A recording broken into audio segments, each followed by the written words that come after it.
Now, political life, most of mainstream political life at least, is still on hold after yesterday's death of Mrs. Thatcher.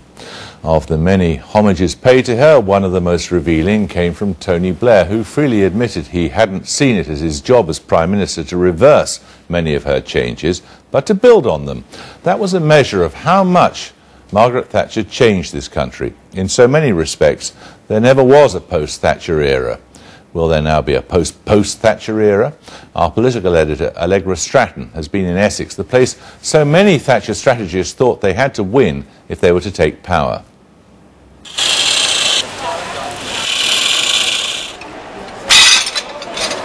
Margaret Thatcher called these people our people.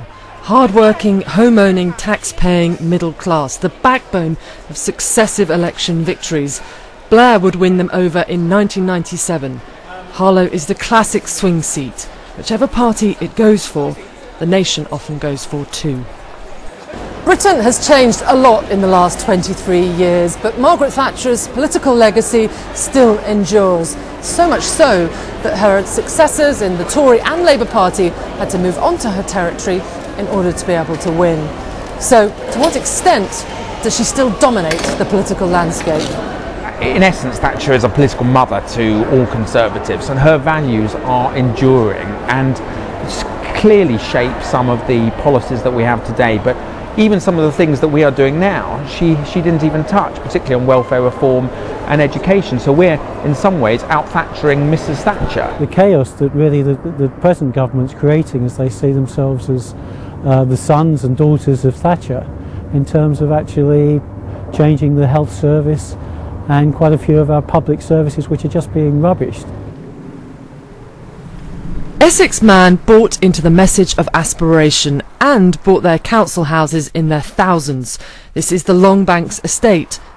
Clive Souter bought his council house in the 1980s. The son of a socialist, home ownership turned him into a Conservative activist. What does he think Margaret Thatcher would do now? Certainly wouldn't be doing about gay marriages. Certainly she'd be looking at perhaps trying to help people with major tax cuts. Probably privatising some more of the industry that are in the government's possession. Like what? Royal Mail. And I just think that she wouldn't be kowtowing to the Liberal Democrats. Do you think that would have made your Conservative Party more electorally viable? I certainly think so, because people would know that what we actually stand for.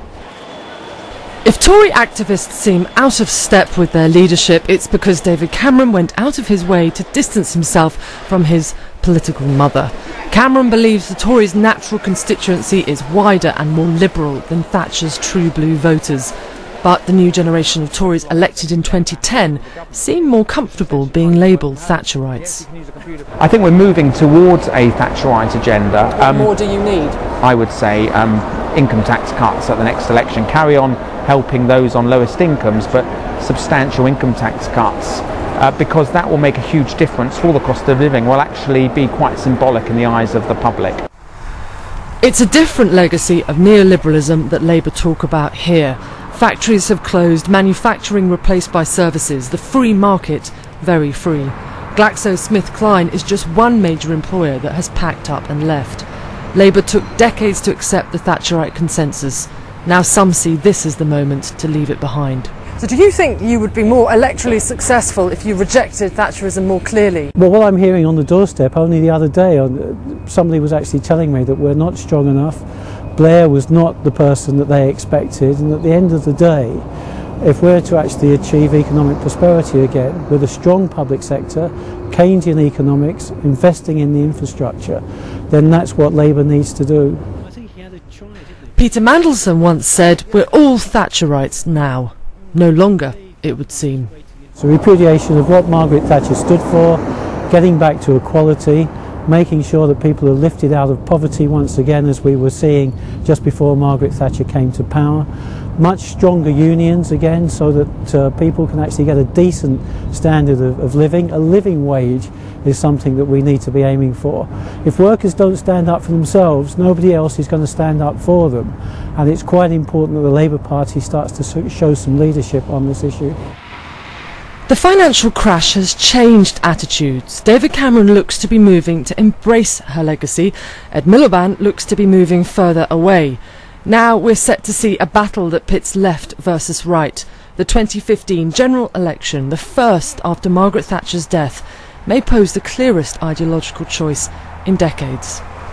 And so we come to the point at which, as they have done since the time immemorial, the Newsnight political panel gather to suck their pencils and wonder, with the experience they've accumulated over the years since they gathered that June day in 1215 to witness the signing of the Magna Carta, what on earth is going on? Right, let's talk first of all of the comparison there.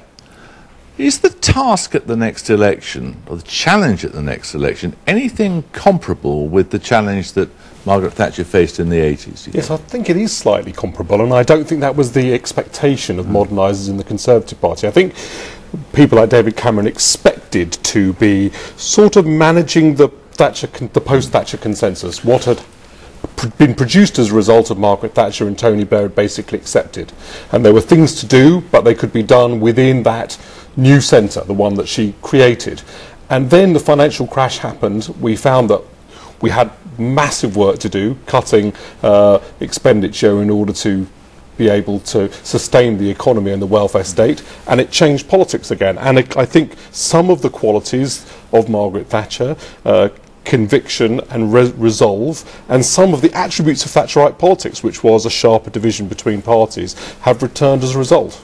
The received wisdom that Danny's referring to there, this idea that there's now a pretty narrow ground in which politics is fought, but it may have been shattered as a consequence of what happened in the financial crisis. Is that how you see it?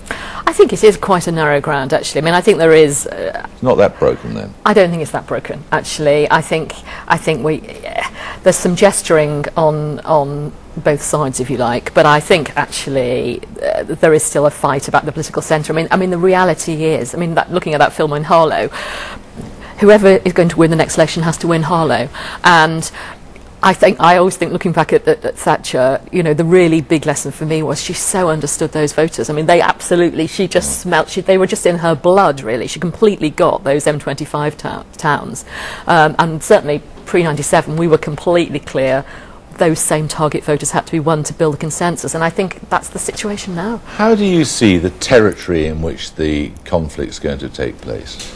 Well, I would tend to agree more with Sally, actually, that I do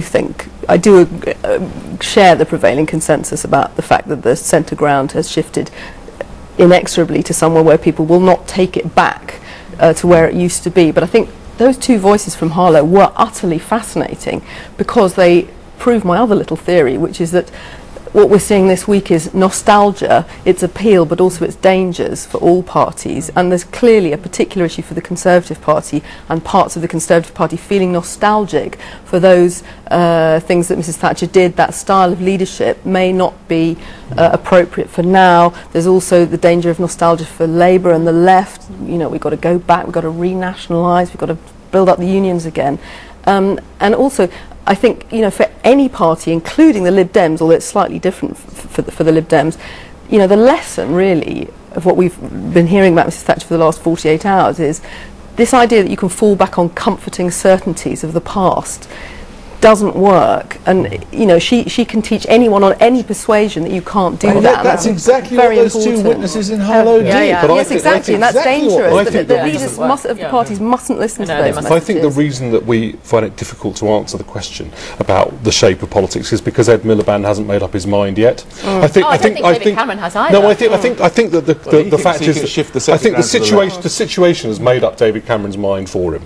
The Conservative Party and any governing party hasn't really got a choice. It has to be a party that, if it's going to govern sensibly, that decides it's going to do something about public spending. That's very divisive and difficult and requires a degree of resolve and conviction. That decision has been made for the Conservative Party, but Ed Miliband still does have a choice about the opposition he wants to pitch, and he hasn't quite made it between the sort of politics that he wants, which I think is to leave behind what Tony Blair was in favour of, and in favour of himself trying to shift the centre ground leftwards after the banking crisis, and not doing so because he fears that moving will lose his party votes. And until he decides that, it's impossible to know what the shape of politics will be. I think however, in the end, over a 10-year period, the situation in which the British economy has found itself in will shape politics, and it'll force all the political parties ultimately to accept, you know, a Thatcherite verity, which is you can't spend what you haven't got.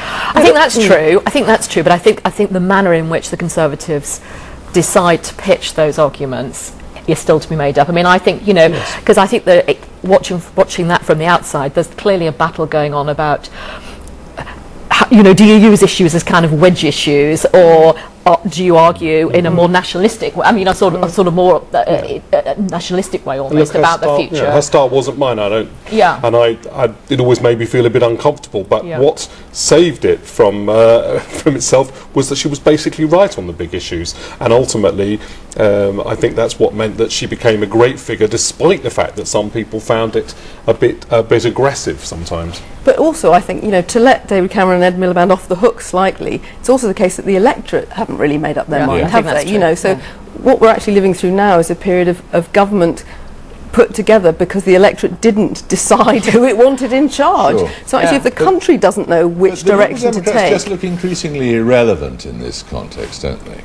well, not necessarily, because if what you're doing is providing stability during this unique period where nobody really knows what the next direction ought to be, and where even the leaders of the two main parties are slightly competing, sending each other's messages. I mean, sometimes at the moment when you go to the party conferences, you get confused which party conference you're at, you know, because everyone's trying to steal each other's clothes. And during that, if the third party can you know, convince the public, we don't know whether they will yet, that coalitions aren't a bad thing, and that stability provided by two parties working together can work, they will also have conquered something to do with their recent past, which is the charge of irrelevance. I can't tell whether Danny's just closed his eyes to rest them for a second, or whether he profoundly disagrees with me. Bravely contemplating the sagacity of Miranda's comments. Look, I think there is a place for the Liberal Democrats. If there is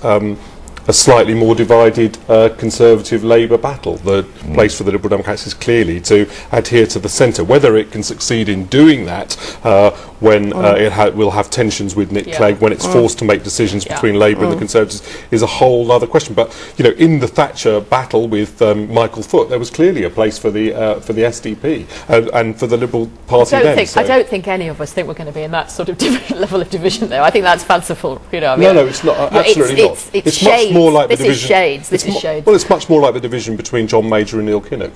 And you know, as I say, Ed Miliband, I think, believes the lesson of Margaret Thatcher is you can shift the centre, and that maybe he'll succeed in doing it in the same way that she did. But I think the lesson of Margaret Thatcher is that massive national crises responded to effectively shift the centre, and I think that's what we've got. All right, thank you all very much indeed. Rare delight to hear everyone saying we don't know what we're talking about. Thank you.